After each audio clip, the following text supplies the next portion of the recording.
बुनियानुल मरसूस जो है ये किस तरह से मुमकिन हुई, थोड़ा सा वो बताइए, फिर हम आगे बढ़ते हैं। बुनियानुल मरसूस बेसिकली है तो सीधी और हक की बात कि जब ये शुरू हो रहा था तो लोगों का ख्याल था कि पाकिस्तान की आर्म फोर्सेस इस काबिल नहीं, ये एक मिथ थी।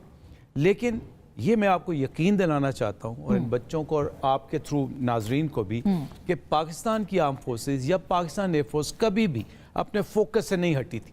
और हमने एक मजबूत सिस्टम के तहत, एक हम आहंगी के तहत 2019 के बाद से जो सबक सीखे उन सबक को हमने ऑर्केस्ट्रेट करके अपनी पूरी प्लानिंग की। और उसकी वजह ये है, और उसकी वजह से आपने ये देखा कि एक ही दिन में आपने वो तारीख रकम कर दी जिसके लिए ये अचंभे में नहीं हो जाता, अचानक में नहीं हो जाता। You have to plan it, orchestrate it. तो ये वो एक रब चल रहा था 2019 का जिसने हमारी लीडरशिप को ये फोकस करवाया हुआ था कि हमने कैसे करना है, बच्चों को कैसे तैयार करना है। इन बच्चों के लिए एक और बड़ी दिलचस्प बात होगी कि जब बुनियानुल मरसूस का आगाज़ होता है, जब ये हमें पता चलता है कि हिंदुस्तान नापाक अज़ाइम के साथ आ रहा है और वो इस गरूर में है कि मेरे पास टेक्नोलॉजी है, दुनिया की बेहतरीन जहाज़ है मेरे पास, लेकिन और जब हमने कहा अपने पायलट्स को, इंजीनियर्स को और अपनी ब्रांचों के लोगों को कि भाई कल आपकी ज़रूरत पड़ सकती है, हाँ। फिर हमने ये फैसला किया लीडरशिप ने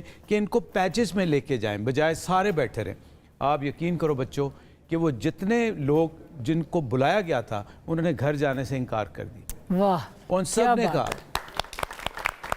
क्या बात। और मुझे उन लड़कों से बात हुई जब उनके ऑफिसर कमांडिंग ने कहा कि बेटा रेस्ट करोगे तो कल हमारे काम आओगे, तो बहुत से ऐसे लोग थे जो दूसरे कमरों में जाके छुप गए कि किसी वक्त हमारी जरूरत। तो ये जो आपने बात की थी वो जज्बा था, जज्बुल ईमानी था और हुब्बुल वतनी का जज्बा, जिसकी वजह थी कि एक ही दिन में अल्हम्दुलिल्लाह अल्लाह ताला ने आपको ये इज्जत दी कि आपने दुश्मन के 6+1 जहाज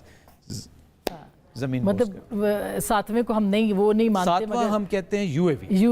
को जो पाकिस्तान ने गिराया, और सातवां हाँ, अब 7-0 7-0 असल में 7-0 which is the